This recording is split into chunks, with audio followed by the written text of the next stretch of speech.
بسم اللہ الرحمن الرحیم۔ السلام علیکہ یا صاحب العصر والزمان۔ نمبر 3 استشمام سونگھنا، نمبر 4 ذائقہ، نمبر 5 لمس یعنی چھونا۔ اس کی 2 خاصیتیں رضامندی اور غضب ہے۔ یہ 5 قوتیں دل سے برآمد ہوتی ہیں۔ نفس ناطق قدسی کی 5 قوتیں ہیں۔ نمبر 1 فکر، نمبر 2 ذکر، نمبر 3 علم، نمبر 4 حلم، نمبر 5 نباہتہ چالاکی۔ یہ ناطقی نفس ملکوتی نفوس سے سب سے زیادہ مشابہت رکھتا ہے اور اس کی 2 خاصیتیں نزاہت، پاکیزگی اور حکمت ہے۔ نفس کلی الہی کی بھی 5 قوتیں ہیں۔ نمبر 1 فنا و نابودی میں بقا، نمبر 2 بدبختی میں نعمت، نمبر 3 ذلت میں عزت، نمبر 4 امیری میں فقر، نمبر 5 بلا میں صبر۔ ان کی 2 خاصیتیں رضا اور تسلیم ہونا ہے۔ یہی وہ نفس ہے جس کی ابتدا خداوند عالم کی جانب سے ہوتی ہے اور یہ اسی کی طرف پلٹ جاتا ہے۔ کیا آپ جانتے ہیں کہ بعض لوگوں کا کہنا ہے کہ اگر کسی خدائی مہربان کا وجود ہے تو وہ کیوں اپنے بندوں کو ہمیشہ ناز و نعمت میں نہیں رکھتا، اور وبا، طاعون، یرکان جیسی بیماریوں اور زلزلہ، سیلاب، اولے اور ٹڈیوں کی بارش جیسی آفتوں کو اپنے بندوں پر نازل کرتا ہے جس سے زراعت اور پھل وغیرہ تباہ ہو جاتے ہیں۔ امام جعفر صادق علیہ السلام فرماتے ہیں کہ اگر خدا نہ ہوتا تو اس سے زیادہ بلائیں اور فتنے انسان پر نازل ہوتے، مثلاً یہ کہ آسمان زمین پر گر جاتا، یا زمین پانی میں ڈوب جاتی، یا سورج نہ نکلتا، یا ہوا نہ چلتی، یہاں تک کہ تمام انسان، پودے اور دیگر اشیاء خراب ہو جاتی۔ لیکن اگر بغور دیکھا جائے تو طاعون، زلزلہ جیسی بلائیں کبھی بھی دائمی نہیں ہوتی اور جلد ہی برطرف ہو جایا کرتی ہیں۔ خدا کے لیے انسانوں کو کبھی کبھار مختلف آفات سے ڈرانا ضروری ہو جاتا ہے تاکہ ان کے لیے عبرت و نصیحت ہو، اور وہ اپنے اعمال کے مقابلے میں جب بلاؤں اور اموات کا مشاہدہ کریں تو گناہ اور سرکشی سے باز آ جائیں اور اپنے اخروی امور کی جانب متوجہ رہیں۔ اگر یہ بلائیں نہ ہوتی اور انسان مکمل طور پر نعمتوں میں ڈوبا ہوا ہوتا تو اس قدر شر، فساد اور طغیان انسانی ہاتھوں سے وجود میں آتا جو نہ تو ان کی دنیا کے لیے کارآمد ہوتا اور نہ ان کی آخرت کے لیے بہتر ہوتا۔ کیا آپ نہیں دیکھتے کہ جو لوگ ناز و نعمت میں رہتے ہیں اور ہر قسم کا امن و امان، دولت اور سہولت انہیں میسر ہوتا ہے تو وہ بھی بھول جاتے ہیں کہ وہ انسان ہے اور غرور و تکبر میں مبتلا ہو جاتے ہیں، اور ان کو اس بات کا بھی خیال نہیں رہتا کہ کمزور پر رحم کریں یا کسی غریب کی دستگیری کریں، اور جب کسی مصیبت زدہ انسان کو دیکھتے ہیں تو ان پر رحم نہیں کھاتے، اور کوئی بیچارہ مل جائے تو اس پر مہربانی نہیں کرتے۔ ان کے پاس چونکہ ہر چیز ہوتی ہے لہٰذا علم و سنت کے پیچھے نہیں جاتے بلکہ اپنے تمام تر اوقات کو فضول اور لہو و لعب کے کاموں میں گزارنا چاہتے ہیں اور اپنی من پسند چیزیں کھانا پینا چاہتے ہیں۔ ان کے ذریعے دین و دنیا دونوں کو ہی شدید نقصان پہنچتا ہے، لیکن اگر کبھی ان کو کوئی مالی نقصان ہوتا ہے تو اس وقت انہیں غربت کے معنی سمجھ میں آتے ہیں اور پھر ستم دیدہ کی مدد کرتے ہیں۔ اگر کبھی بیمار پڑتے ہیں اور بیماری کی شدت کو محسوس کرتے ہیں تو اس وقت انہیں بیمار افراد یاد آتے ہیں۔ جب اچانک ہونے والی اموات کا مشاہدہ کرتے ہیں تو انہیں آخرت یاد آ جاتی ہے، بالکل اس بیمار کی مانند کہ جب تک وہ کڑوی دوا نہ پی لے وہ صحت و سلامتی کے مزے نہیں اڑا سکتا۔ کیا آپ جانتے ہیں کہ بعض لوگ کہتے ہیں کہ اگر خدا دنیا کے تمام انسانوں کو اس طرح پیدا کرتا کہ وہ گناہ اور برائیوں کو انجام نہ دے سکیں اور عذاب کے مستحق قرار نہ پائیں تو یہ زیادہ بہتر تھا۔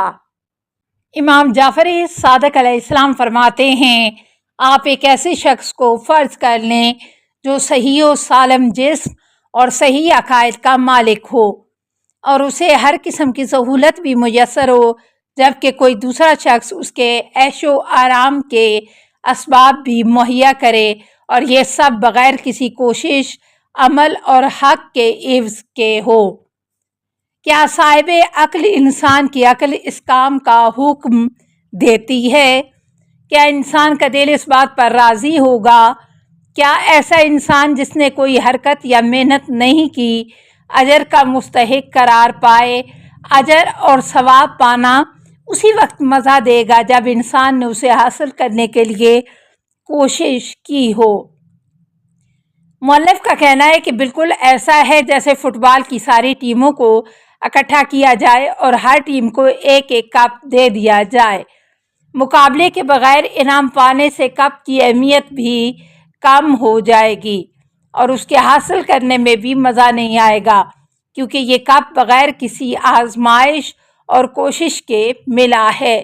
لیکن اسی کپ کو اگر کسی قوم کے حوالے نہ کیا جائے بلکہ ٹیموں کے درمیان مقابلہ رکھا جائے اور سب اسے حاصل کرنے کی کوشش کریں تو یقیناً جس ٹیم نے سب سے زیادہ محنت کی ہوگی وہی اس کا اجر یعنی کپ حاصل کرے گی اور مکمل رضامندی سے اسے قبول کرے گی، کیونکہ یہ اجر اس کے عمل کے مقابلے میں اسے ملا ہے، جبکہ اس ٹیم کے افراد اس کپ کے حاصل کرنے کے بعد ایسی خوشی محسوس کرتے ہیں کہ ان کی آنکھوں سے آنسو نکل آتے ہیں۔ اس بنا پر عمل صالح کے مقابلے میں جنت کے پانے کی لذت اس سے کہیں زیادہ ہے، جس سے انسانوں کی اہمیت کا بھی پتہ چلتا ہے۔ کیا آپ جانتے ہیں کہ بعض افراد کہتے ہیں کہ اگر خدا ایسے افراد کو فوری سزا دیتا جو کمزوروں پر ستم ڈھاتے ہیں، گناہ اور فحش کاموں کے مرتکب ہوتے ہیں، تو لوگوں کو عبرت حاصل ہو جاتی۔ توحید مفضل نامی کتاب میں امام جعفر صادق علیہ السلام فرماتے ہیں، اگر انسانوں سے یہ خصوصیت اٹھا لی جاتی کہ وہ حیوانات کے مقابلے میں اپنے کاموں کو ارادہ اور اختیار سے سر انجام دیتے ہیں اور انسانوں کو حیوانات کی مانند بنایا گیا ہوتا جو تازیانہ کھا کر یا چارہ ملنے کے لیے کام کرتے ہیں، تو کوئی بھی یقین کے ساتھ آخرت کے عذاب اور ثواب کی خاطر کام نہ کرتا، اور لوگ اسی وجہ سے انسانیت کے دائرے سے خارج ہو جاتے اور چوپائے اور حیوانات کی مانند ہو جاتے۔ صالح افراد نیک عمل انجام دیتے، لیکن اس آرزو کے ساتھ کہ ان کی روزی میں اضافہ ہو جائے اور کوئی بھی ظلم، فحش اور گناہ کا ترک نہ کرنا مگر اس عذاب کے خوف سے جو ان پر اسی وقت نازل ہو سکتا ہے۔ دوسری جانب کوئی بھی ہمیشہ رہنے والی جنت کا مستحق نہ بنتا۔ خداوند مہربان نے بعض ایسے انسانوں کو جنہوں نے ارتکاب گناہ اور معصیت کو بالا ترین حدوں تک پہنچایا، اسی دنیا میں ہی عظیم بلاؤں میں گرفتار کیا، جیسے فرعون اور اس کے ساتھی اور نوح اور بخت نصر کی قوم، جن کی مثالیں تاریخ میں بے شمار ہیں۔ کیا آپ جانتے ہیں کہ موسیقی سننے سے بلڈ پریشر کی بیماری ہو جاتی ہے؟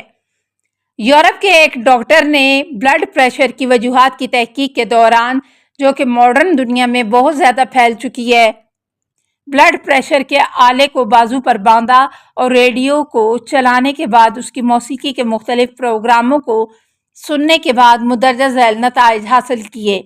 نمبر 1، جس قدر موسیقی بے ترتیب اور تیز ہوگی، بلڈ پریشر میں اضافہ ہوگا۔ وہ موسیقی جسے روح میں سستی اور پریشانی پیدا ہوتی ہو، اس کو سنتے وقت بلڈ پریشر میں اتنا اضافہ ہوا کہ جس نے ڈاکٹر کو پریشان کر دیا۔ السلام علیکہ یا صاحب العصر والزمان، الامان الامان الامان من فتن الزمان، السلام علیکہ یا خلیفۃ الرحمن، السلام علیکہ یا امام الانس والجان، السلام علیکہ یا مظہر الایمان، السلام علیکہ یا شریک القرآن، السلام علیکہ یا قاطع البرہان، السلام علیکہ یا امام زماننا ھذا اجل اللہ فرجک وسہل اللہ مخرجک وظہور کا السلام علیکہ ورحمۃ اللہ۔ اللہم صلی علی محمد و آل محمد۔